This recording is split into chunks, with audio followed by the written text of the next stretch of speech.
नमस्कार, मी कैलास बनसोडे. आपण बाजूला बॅडमिंटन हॉल आहे, स्विमिंग टँक आणि बाजूला काटेपुरम चौक आहे. त्याच्या बाजूची ही मैदान आहे आणि या मैदानामध्ये तुम्ही जर बघितलं तर हा ट्रॅक्टर दिसतोय. आता तो ट्रॅक्टर रॅबिट खाली टाकल.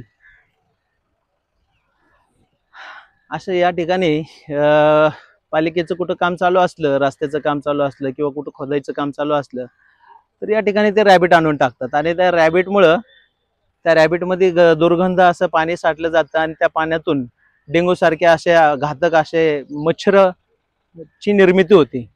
खरं तर ह्या मच्छराच्या निर्मितीनंतर तुम्हाला माहिती आहे की डेंगू सारखा आजार हा शरीरासाठी किती घातक आहे. आता ह्या टाकलेल्या रॅबिटमुळं नुकसान कोणाचं होतंय, आरोग्य कोणाचं धोक्यात जातंय. महानगरपालिकेच्या अधिकाऱ्यांना विनंती आहे की तुम्ही असा अनधिकृतपणे इथं आणून तो रॅबिट टाकला जातं या ठिकाणी. त्या रॅबिटपासून होणारी जी दुर्गंधी, आता तुम्ही ह्या साईडला जर बघितलं तर एवढी मोठी दुर्गंधी झालेली आहे इथं. एवढ्या मोठ्या दुर्गंधीमध्ये मच्छर होणं, दूषित वातावरण निर्माण होणं. आता तुम्ही त्या साईडला जर बघितलं तर पाण्याचा असा थवंग साचलेला आहे आणि त्या पाण्याच्या थवंगमध्ये मच्छराची निर्मिती होताना आपण तिथं बघतोय.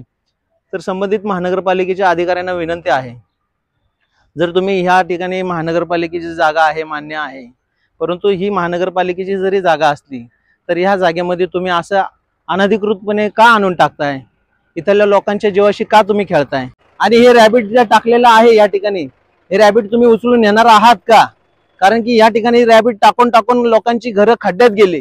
हे पहा, समोरचे बिल्डिंग पूर्ण बघा तुम्ही, सगळे घरं खड्ड्यात गेलेली आहेत. आणि हे खड्ड्यात गेलेली घरं जेव्हा पाऊस जोरात येतो तर ह्या पावसाचं पाणी जास्तीच्या फ्लोनी, जास्तीच्या वेगाने लोकांच्या घरामध्ये पाणी साठतं.